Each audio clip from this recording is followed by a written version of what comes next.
Je suis devant le lycée français de Séoul. On va aller à l'intérieur tout de suite. Alors ça dit lycée français, mais c'est l'école maternelle, collège, lycée, ça englobe tout. En fait, le programme français, c'est un lycée français, c'est un petit bout de France en plein Séoul. Ça suit le programme français, ça a le rythme de la France avec les vacances scolaires françaises. Mais on n'est pas là pour parler du lycée français. Aujourd'hui, je viens interviewer Jérémy qui vit maintenant en Corée et qui a un parcours assez spécial. Il est venu à la base en PVT, il va travailler à l'intérieur du lycée français, mais rien à voir avec le lycée français pour une boîte externe coréenne. Voilà, ça va être super intéressant. On va aller lui poser plein de questions sur son parcours, de comment il vient en PVT et finalement il arrive à avoir un visa sponsorisé, c'est-à-dire à avoir un visa travail et vivre en Corée. On va lui poser plein de questions sur sa vie. Ici, c'est parti. L'entrée, l'intérieur, le hall de l'école française, la cour derrière, un autre bâtiment. On n'est pas venu pour faire une vidéo là-dessus. Dites-moi en commentaire, ça vous dirait une vidéo sur l'école française de Séoul. On pourrait voir ça une autre fois. Les amis, ça y est, je viens de rejoindre Jérémy. Jérémy, bonjour à toi. Salut. Jérémy qui nous accueille au lycée français, comme je vous ai dit. Et aujourd'hui, il va nous parler un petit peu de son parcours. Déjà, est-ce que tu peux nous montrer où est-ce que tu travailles? C'est par là. Dis rapidement, d'accord. Donc là, on est dans la partie petite section de l'école. Exactement, petite section. À la maternelle. Moyenne section, donc c'est maternelle. Et donc, qu'est-ce que tu fais au lycée français? Quand je travaille au lycée français, je suis responsable informatique. D'accord. Donc je dois faire en sorte que tout matériel informatique fonctionne bien ici pour toutes les personnes qui travaillent et pour tous les élèves. Donc que ce soit les ordinateurs, les tablettes, les vidéoprojecteurs, les écrans tactiles, tout ça. Et ouais, parce que du coup, en fait, t'es venu à la base en Working Holiday Visa. Ouais. T'es resté 1 an donc en Working Holiday Visa. Mhm.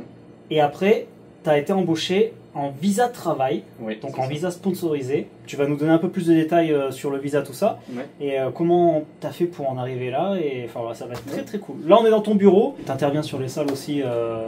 Dans tout le lycée. Dans tout le lycée, oui. Moi, je suis amené à bouger vraiment dans tout le lycée. Et tu disais, quand je suis au lycée français, c'est-à-dire il y a des ans, tu poses pas qu'au lycée français, tu fais d'autres trucs aussi? Non, des fois, je peux être amené à travailler dans ma boîte, qui Ouais. est plutôt à Yeongnam-po. Ouais. Et là, bah, après, ça dépend vraiment des projets qu'il y a dans la boîte, des clients. On est vraiment sur du consulting. Allô? Allô? Ah, j'ai pas acheté de carte SIM. Il me faut absolument du réseau.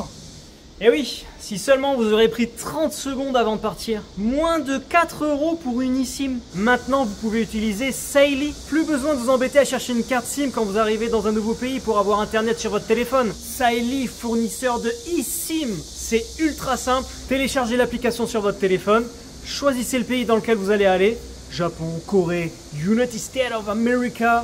Plus de 150 pays disponibles. Choisissez le plan qui vous correspond. 1 giga, 5, 10, 20. Choisissez votre moyen de paiement et c'est parti. Vous pouvez faire les démarches sur le site web de Saily ou directement sur l'application. Mais dans tous les cas, il vous faudra l'application pour activer votre eSIM sur votre téléphone. Activez votre eSIM juste avant votre départ. Comme ça, dès que vous atterrissez, vous êtes opérationnel. Saily, simple, rapide, efficace et surtout pas cher. Et pour la petite anecdote, je vais bientôt partir en France pour des vacances. Et comme j'ai plus de carte SIM française, je viens de prendre une eSIM pour mon passage en France. Et comme ça, je vais pas galérer pendant mon séjour. Je vous mets le lien du site de Saily dans la description. Et grâce à ce lien, vous aurez une réduction qui s'applique automatiquement à toutes les eSIM que vous prendrez. Donc pensez à aller le mettre tout de suite en favori pour pas l'oublier. C'est les élèves qui plantent ça? Ouais, c'était un projet de maternelle. Tu viens piquer les tomates des élèves? Si, si, je t'ai vu, tu m'as dit je vais les manger. Première fois que tu viens en Corée, quelle année? 2021, c'était février 2021. Février 2021, tu viens pour un exchange student visa, Ouais, c'est ça, un semestre d'échange. un semestre d'échange, où donc tu es dans une école coréenne, Yes. internationale, Oui, c'est ça. Et pendant 5 mois, j'étais étudiant à l'université d'Ulsan, Ulsan, à Unist. à côté de Busan. Unist. Ouais. Ouais, c'est ça, pas trop loin de Busan, ouais. Et qu'est-ce qui t'a amené en Corée la première fois du coup? C'est par hasard, tu t'es dit vas-y, C'est un peu par hasard. pourquoi pas, ou non, tu kiffais déjà la Corée avant de vouloir Non. venir? Je connaissais quasiment pas la Corée. Hein. La seule image que j'avais de la Corée à l'époque, c'est un peu comme tout le monde, c'était la Corée du Nord, hein, honnêtement. Ouais, ah bah, bien, Et bien sûr. au début, je voulais aller plutôt au Japon. Ouais. Parce que j'avais beaucoup baigné, comme beaucoup de gens, la culture japonaise, les mangas, les animés, tout ça. Sauf qu'au moment où j'ai dû faire mon semestre d'études à l'étranger, parce que quand tu fais un diplôme d'ingénieur, tu es obligé de Ouais. faire un semestre d'études à l'étranger ou un stage à l'étranger. Fallait faire des choix, sauf que c'était en période Covid et que tout était fermé. Ah bah oui. Le Japon c'était fermé, beaucoup de pays étaient fermés, sauf la Corée. La Corée était un des derniers pays à rester ouvert pour les étudiants. C'est cool. Je connaissais pas du tout le pays. J'ai essayé de me renseigner parce que je voulais pas rester en Europe. Je me suis dit que rester en Europe quand tu es européen, c'est un peu dommage parce que c'est facile de voyager en Europe alors que de partir en Asie, ce serait cool. Et j'ai découvert ta chaîne YouTube. Oh, sérieux? Ouais, j'ai découvert à ce moment-là ta chaîne YouTube parce que je recherchais des vidéos YouTube pour savoir c'était quoi ce pays, comment on y vivait, etc. Donc j'ai regardé tes vidéos et je me suis dit, ah, ça a l'air pas mal, alors je vais essayer. Et c'est comme ça que je suis parti en Corée. Et du coup, après ces 6 mois, tu t'es dit, c'est bien la Corée. Ouais, c'est exactement ça. Et après les 6 mois, donc tu as fini ton diplôme? Tu as eu ton diplôme? Alors, non, je suis retourné en France. Ouais. Et j'ai refait encore un an, j'avais encore un an à faire avant d'avoir mon diplôme. D'accord. Et une fois que j'ai eu mon diplôme, je suis reparti directement en Corée, en PVT. En PVT, en Working Holiday Visa. Exactement. Pour un an. Ouais. La recherche de travail, ça s'est passé comment? Tu as recherché avant de venir? Tu as recherché une fois que tu étais là? Alors avant de venir en PVT, j'avais déjà commencé à rechercher du travail pour essayer de me faire sponsoriser directement parce que je voulais travailler. Ouais. Depuis la France, j'ai pas réussi à trouver du travail, c'était compliqué. À chaque fois que j'envoyais des messages, même juste pour un stage ou quoi, les gens répondaient comme quoi déjà le principe de stage n'existe pas trop encore, il existe mais il est vraiment différent et pas pareil qu'en France. Et aussi parce que c'est dur pour des entreprises coréennes de sponsoriser des visas, donc pour quelqu'un qui vient de l'étranger, ils n'ont pas envie de prendre le risque vraiment. Donc je me suis résilié à faire en PVT. Ouais. Il faut savoir que PVT, vraiment l'idée c'est de voyager et en plus d'avoir des vacances, tu as le droit de travailler pour subvenir à tes besoins. Ouais, en général, le PVT, c'est des petits boulots comme ça, ouais, ça. serveur. C'est très difficile de trouver un vrai travail en PVT. C'est ça, bah t'as même pas le droit en fait. Ouais, parce qu'il y a une moyenne, un maximum de 25 heures, je crois. 25 heures par semaine, ouais. Et en plus, t'as pas le droit d'avoir des postes demandant une certaine qualification. D'accord, ok. Si c'est bachelor degree ou master degree. Ah, c'est marrant ça. T'as pas le droit d'être ingénieur en PVT en fait. Ah, c'est marrant ça. Ouais. Ah, d'accord, je savais pas ça. Donc, moi je faisais. Ça s'appelait Kinder Mama, c'était un peu une sorte de kids café où en fait tu es avec des enfants coréens, des petits. D'accord. Et tu parles en anglais avec eux et juste le but c'est de jouer et de leur apprendre l'anglais. Et tu l'avais trouvé comment ce boulot? C'est un ami qui était dedans. D'accord. Qui m'a introduit. Un Français du coup aussi? Ouais, c'était un Français aussi. D'accord. Et c'était du coup une fois que tu étais là ou non avant de venir? Non, c'est une fois que je suis arrivé. Ah, une fois que tu es arrivé. Pendant 2-3 mois j'avais pas travaillé parce que j'avais un peu d'économie donc j'ai profité un peu de ça. Puis je me suis vite rendu compte que j'avais besoin d'argent. Donc après ça je suis rentré dans ce Kids Café un peu. C'était un gros centre aéré en anglais. D'accord. Et tu as fait ça tout ton Working Holiday Visa après? Quasiment. Du coup pendant 7-8 mois à peu près.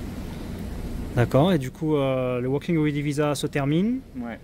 Tu rentres en France? Non. Non, tu restes ici direct. Tu restes ici? Ouais, parce que tout s'enchaîne. Pendant mon Working Holiday Visa, sur les 5-6 derniers mois, j'ai vraiment cherché du travail ici. Enfin, j'ai essayé de rencontrer le maximum de gens possible pour discuter avec eux, pour leur parler de mon projet professionnel, parce que j'avais envie de rester. Et de savoir est-ce qu'il n'y avait pas des opportunités qui s'ouvraient. Ouais. Et à force de rencontrer une personne, puis une autre qui me fait rencontrer encore une personne, puis encore une personne, au bout d'un moment tu rencontres la bonne qui te dit bah ton profil nous intéresse, ça peut être intéressant. Un poste qui s'ouvre pile en septembre, je dis bah mon visa se termine en septembre, c'est parfait. Incroyable, trop bien. Vraiment eu de la chance là-dessus.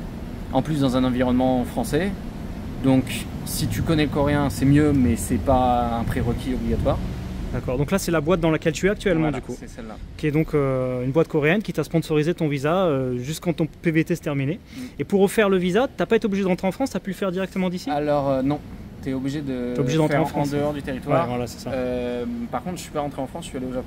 D'accord, on peut pour voyager. On peut faire ça. Ouais, on peut faire la demande. Ah, d'accord, c'est marrant ça. Au consulat ou l'ambassade, je sais plus exactement quelle instance, mais ouais, j'ai voyagé pendant un mois au Japon le temps que mes papiers se fassent. D'accord, donc c'est vraiment en fait du réseautage, avoir essayé de faire des contacts, de rencontrer des gens. La Corée, ça marche beaucoup sur le réseau.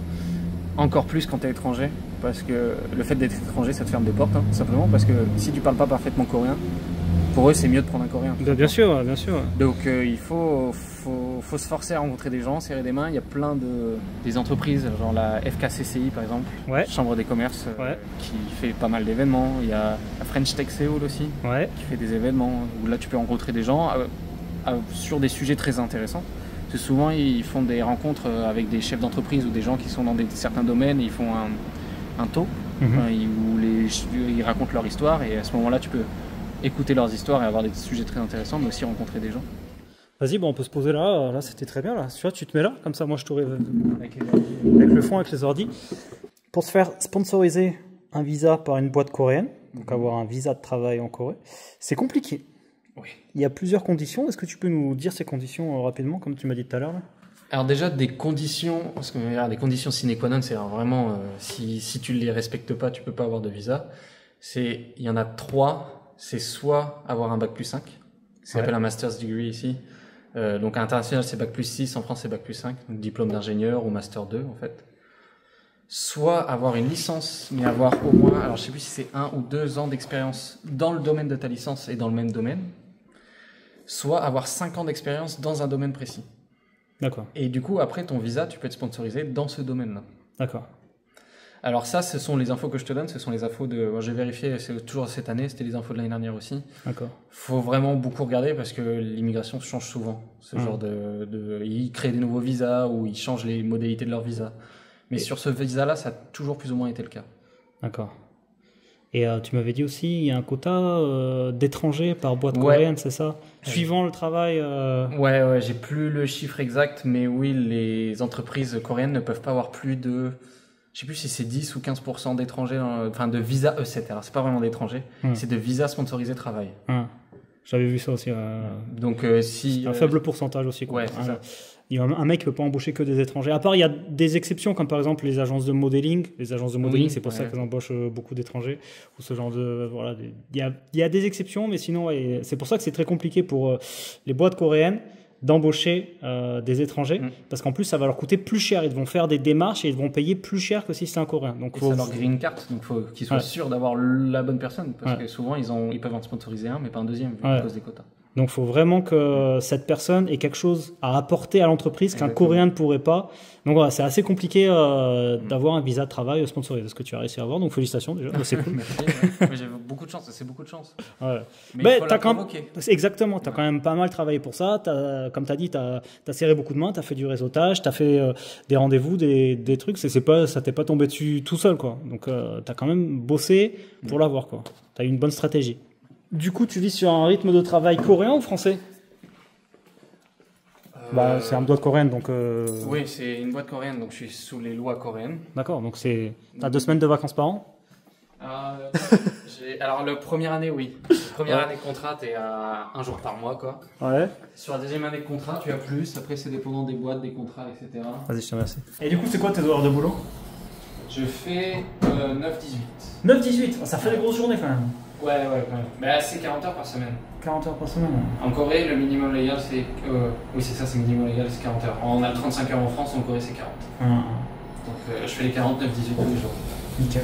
Avec 1 heure de pause de midi. 1 heure de pause de midi. Tu manges à la cantine? Alors, quand je travaille au lycée, ouais, j'ai le droit à la cantine. Ah, c'est marrant, c'est cool.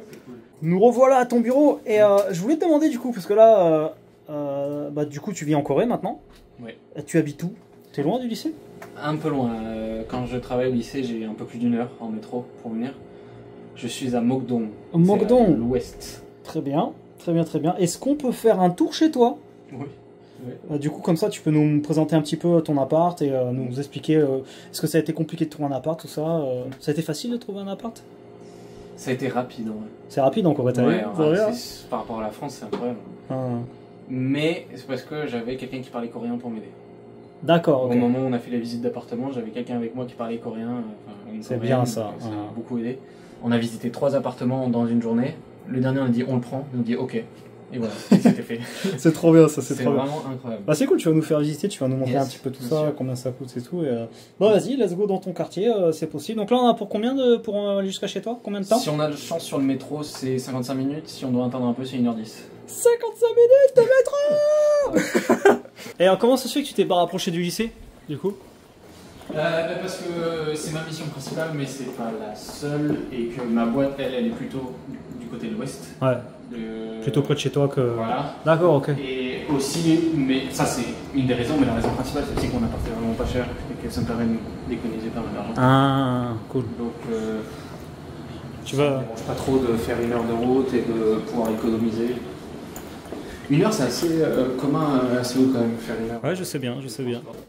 Oh, quel rattrapage! Donc là, on va prendre le métro, mais le métro, il est loin aussi du lycée. Là, il est à 20 minutes, enfin, ça va. Ouais, 15. Mais 15? Ouais. Ah, moi, je suis venu d'une autre station aussi, c'est pour ça. Là, elle est à 20 minutes. Ouais, c'est ça. Du coup, là, voilà, 20 minutes. Là, on est dans le quartier français, sur les Maëls. Sur les Maëls, quartier français à Séoul, que je vous ai jamais montré. Un jour, je pourrais vous le montrer, le quartier français et le lycée français dans une autre vidéo. Tu connais bien le quartier ici? Ouais, alors je connais les boulangeries surtout.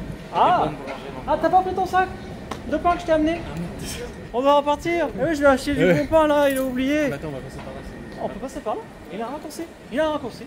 Saut-les-Maheuls. Là, le quartier a l'air vraiment plein de charme. Hein. Il y a plein de belles habitations, des jolies rues. Très résidentiel. Quoique très résidentiel. Du coup, un jour, dites-moi en commentaire si vous voulez une vidéo sur le quartier français. Du coup, t'as quel âge? J'ai oublié de te demander. J'ai 25 ans. 25 ans. Je suis né en 99. Il est tout jeune. 25 ans, déjà bac plus 5, expérience, tac et tout. Oh là là, incroyable. Incroyable, Jérémy. Jérémy, incroyable. Aujourd'hui, nous accompagnons Jérémy. Jérémy qui est un cadre en Corée du Sud. Et voici son train de vie quotidien où nous allons faire 1 heure de métro pour aller jusqu'à chez lui après son travail. La vie à Séoul. La vie à Séoul. La vie séoulienne, les amis. Beaucoup de métro, hein, beaucoup de métro. Mais on est quand même dans un métro à Séoul. Hein, métro extrêmement clean. Et ça, avec ça fait la plaisir. Clim. Allez, avec la clim et tout ce qu'il faut. Ça Hein. fait la vie. Si on peut s'asseoir, c'est royal. Le métro coréen. À l'heure d'après le travail.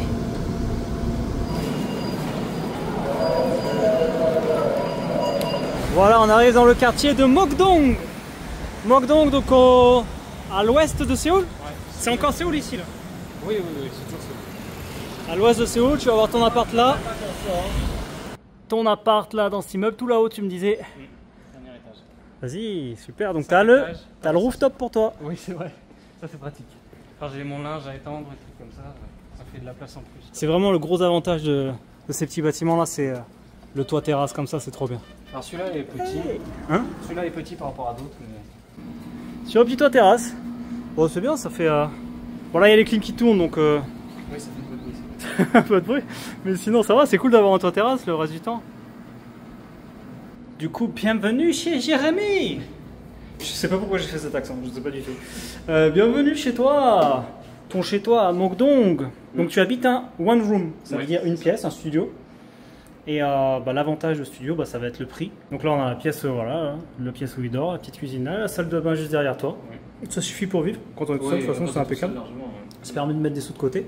Tu payes combien du coup pour ça Toutes charges comprises, donc c'est-à-dire en prenant en compte le gaz, l'eau, l'électricité et internet. Tout, même internet? Ouais. Ah, tout compris? Ah putain, c'est bien. 500 000 won. 500 000 won, ce qui nous fait 350. un peu moins même maintenant avec le Oui, transfert. Ça a du 330 euros, 320 même. C'est 320 balles, 330 euros. Donc c'est vraiment intéressant. Bon, et la vie en Corée, est-ce que tu as des activités? Je sais que tu fais des choses en dehors de ton travail. Tu es même beaucoup pris par une activité. Qu'est-ce que tu fais de beau en Corée? En ce moment, ce que je fais le plus, c'est du foot. Ouais. Je suis repris, j'ai recommencé le foot. Donc, je suis dans un club, on va dire un club international. La majorité des membres, ils sont internationaux, donc tu as vraiment toutes les nationalités. C'est très sympa. C'est cool. Du coup, ça te permet de rencontrer plein de monde aussi. Ouais, c'est vrai. Ça aide pour faire des rencontres parce que c'est un truc qu'on sait, mais en Corée, c'est pas facile de rencontrer des gens. Un bar de sortir en soirée. Ouais. Les Coréens se mélangent pas trop. Alors dans ce club aussi, tu as des Coréens, donc ça permet de rencontrer des étrangers, des Coréens. Et tu joues souvent? Je fais, ça dépend un peu des semaines, mais 2 à 3 fois par semaine. Ah quand même, 2 à 3 fois par semaine, ah ouais. Donc t'es chaud quoi. Comme au baby-foot quoi. Ton cercle social en Corée, c'est plus des Coréens ou des étrangers en général? Ces derniers temps, c'est quand même plus des étrangers. Ouais. Parce que déjà, je passe une bonne partie de mon temps au lycée français de Séoul, donc... Ouais, forcément, ouais. Voilà. Avant qu'on arrive au resto qui est juste là, tu veux m'amener dans un resto, ton petit resto fétiche qui est, c'est ça, vous allez voir ce qu'on va manger. Et qu'est-ce que tu aimes dans ta vie en Corée? Qu'est-ce que j'aime? La nourriture. C'est vrai? Ouais, la nourriture. Pas C'est cher. le truc que tu mets en premier quoi, la nourriture, tu kiffes en Corée. Non, c'est peut-être pas le truc que je mets en premier, mais comme on est devant le restaurant, j'y ai pensé tout de suite. Ouais. Sinon, ce que j'aime beaucoup, la sécurité. Ouais.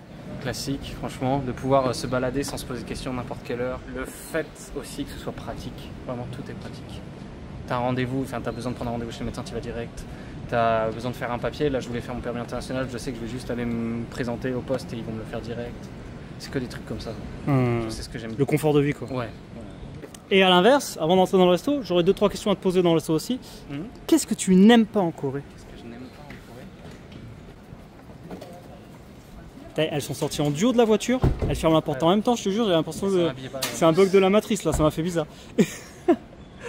Ah si. Attends, mais en fait, c'est pas grand chose que j'aime vraiment pas en Corée. Si tu trouves pas trop de choses que tu n'aimes pas, peut-être quelque chose qui te manque en Corée.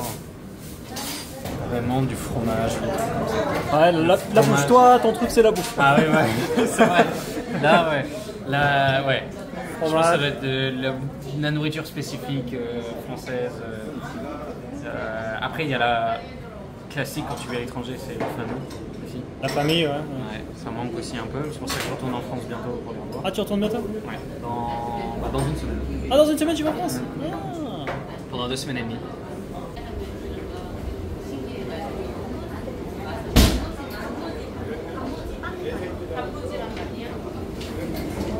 Incroyable, on est dans un resto là, spécialité chinoise coréenne, jjajangmyeon, les fameuses nouilles noires.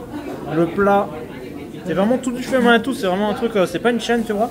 Ça a vraiment l'air d'être bon. Là, on a goûté ça là, le tang suyuk, c'est du porc avec une panure autour dans une sauce sucrée. Il est incroyable, je suis pas déçu d'avoir écouté ta recommandation, c'est clairement le meilleur jjajangmyeon que j'ai mangé. Il est incroyable. C'est vraiment très très bon. Il y a plein de farces de viande dedans. Le goût, il y a un petit goût de fumée, des nouilles fraîches comme ça. Oh là là, incroyable ce jjajangmyeon. Incroyable, vraiment, c'est tellement bon. J'en ai pris un deuxième pour faire goûter à ma femme. Incroyable, vraiment. Cet homme connaît des adresses extraordinaires. Non, vraiment, c'était le meilleur jjajangmyeon que j'ai jamais fait en Corée. Il est là. Il est là, il est dans ton quartier. Incroyable. C'est vrai que tu nous avais prévenu. Tu nous avais dit t'es chaud sur la bouffe. C'est pour ça que tu restes, donc à mon avis, c'est ce que tu nous as dit. Hein, ouais, mais j'ai dit que j'aimais bien manger. Et du coup, moi je voulais te poser une dernière question. 2 dernières questions. Est-ce que du coup, tu dois vivre en Corée toute ta vie? Toute ma vie, c'est dur à répondre quand même. Ouais. Mais moyen terme, oui. J'y vois bien faire au moins 5 ans. Ouais. Essayer de voir comment ça se passe, les opportunités que j'ai. Ouais. Après, bah, ça dépendra de ce qui m'arrive. J'ai pas de plan à très long terme. Mais si ça continue comme ça, je vois pas d'inconvénient à vivre plus longtemps. Et j'ai une dernière question, la plus importante pour clôturer cette vidéo. Est-ce que tu aurais des conseils à donner à des personnes qui voudraient se lancer dans l'aventure PVT en Corée? Si c'est vraiment spécifique au PVT, ayez de l'argent de côté. Ouais. Vraiment. Parce que si t'as pas d'argent, tu vas te retrouver à devoir toujours, tous les mois, te dire il faut que je fasse attention à mes économies, il faut que tu vas avoir du mal à payer le loyer, etc. Donc tu profites pas vraiment. Et aussi parce qu'il faut de l'argent pour vivre, tout simplement. Si votre objectif après le PVT, c'est de quand même essayer de vivre un peu plus longtemps en Corée, venez avec un diplôme ou quelque chose, ou des expériences. Si vous venez juste après le bac, ça va être compliqué, vraiment. Et n'hésitez pas à rencontrer des gens. C'est en rencontrant des gens qu'on passe les meilleurs moments souvent. Et aussi, c'est avec ça qu'on a les meilleures opportunités qui s'ouvrent. Pas avoir peur aussi. Et pas trop se bloquer quand il y a un problème. S'il y en a des problèmes, il y en aura tout le temps. Tu vis à l'étranger, c'est pas ton pays, l'administratif c'est pas pareil, etc. Et même si c'est pas facile à dire quand quelqu'un est anxieux de dire stresse pas trop, mais faut essayer de passer à travers ça.